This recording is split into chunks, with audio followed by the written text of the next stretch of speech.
Congratulations सगळ्यात पहिले. Thank you. आता थँक्यू.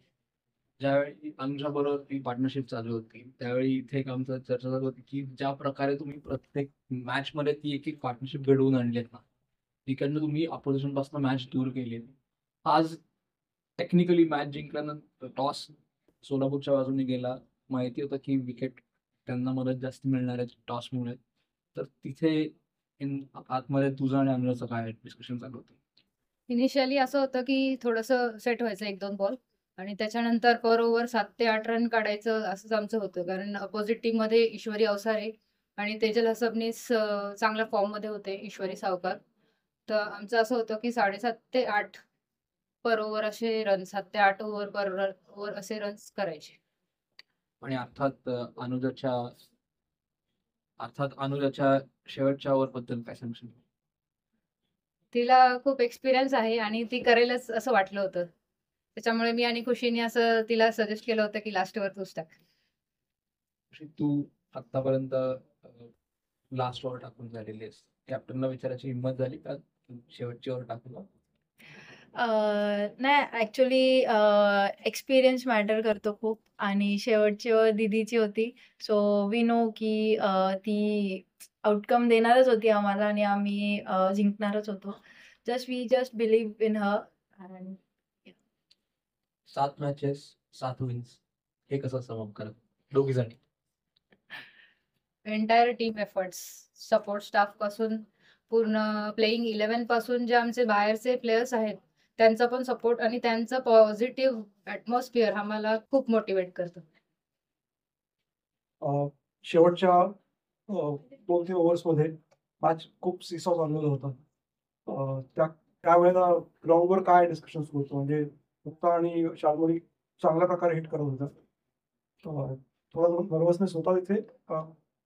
नाही, तेव्हा एक होतं की असं म्हणजे अक्षया पण टाकत होती, तर माझं आणि अनुजाचं हेच डिस्कशन होतं की मुक्ताला आउट काढणं. त्या टाईमला एक तरी विकेट मिळणं खूप इम्पॉर्टंट आहे आणि ती आम्हाला लकीली म्हणजे इशिता खळेंनी चांगली बॉलिंग टाकली.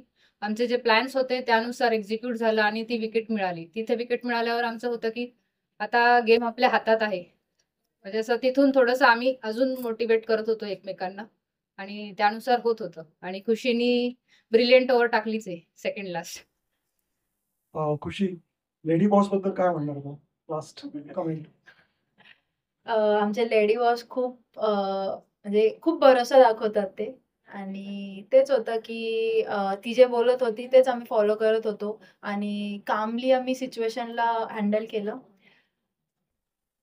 ओके.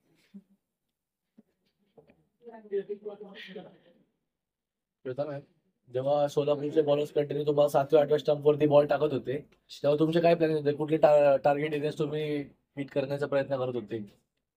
म्हणजे बेसिकली त्यांचं प्लॅन असं होतं की मी माझं स्वीप शॉर्ट स्ट्रेंथ आहे, तर ते शॉर्ट बॉल टाकणार असं मला अनुजा पहिले बोललीच होती. म्हणजे आम्हाला ते ओव्हर पिच बॉल देणार नाही हे आम्हाला माहितीच होतं. शॉर्ट बॉल पडणार. तर स्क्वेअर कटच हाच एक ऑप्शन ठेवला होता, की तो शॉर्टच आपण ट्राय करूया. जेणेकरून सेफ पण राहील आणि रन्स पण येतील. आज पहिल्यांदा असं झालं का की पुणेरी वॉरियर्स एवढ्या प्रेशर खाली खेळत होते पूर्ण टुर्नामेंटमध्ये? फायनल मॅच प्रेशरची होणारच होती.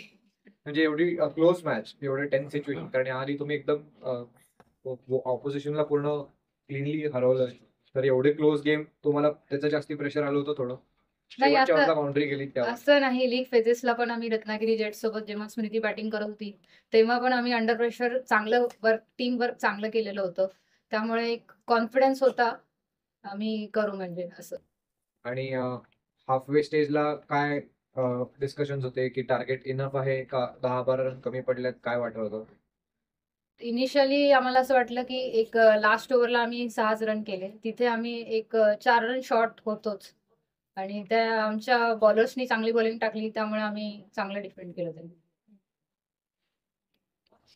शेवटचे 6 बॉल 9 रनाची आवश्यकता होती. पहिल्या बॉलवर चौकार आला. तेव्हा 5 बॉलमध्ये 5 रनाची आवश्यकता होती. दुसऱ्या बॉलवर 4 आली पडती. हा? दुसऱ्या बॉलवर 4 आली. ओके. 4 बॉलमध्ये 4 रनाची आवश्यकता होती. त्यावेळेस मनात काय धडधड काय चालली होती? खरं खरं सांगा.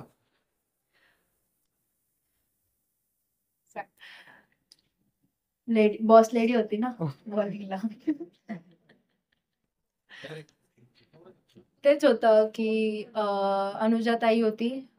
सो शी नो की कसं आपण घेऊ शकतो या मॅचला आणि आम्ही बिलीव्ह करू शकतो तेवढं. बिलीव्ह केलं की आम्ही जिंकणारच आहे आणि आम्ही फक्त जिंकायसाठीच खेळत होतो दर एक बॉल. WNBL ची पहिली मॅच आणि आता डायरेक्ट फायनल्समध्ये जिंकलाय. मग तेव्हापासून आतापर्यंतच्या मेहनतीबद्दल काय सांगाल? म्हणजे तुमचं डेली रुटीन असेल, प्रॅक्टिस असेल, त्याबद्दल काय सांगाल? ऍक्च्युली प्रॅक्टिसला तर तसा टाइम मिळालाच नाही. बॅक टू बॅक 2 गेम्स नंतर एक रेस्ट असायचं. त्याच्यामध्ये आम्ही म्हणजे ऑप्शनल स्ट्रेंथ सेशन असायचं. या रिकव्हरी मुलींना ज्यांना जे वाटतंय ते त्यांनी केलेलं आहे.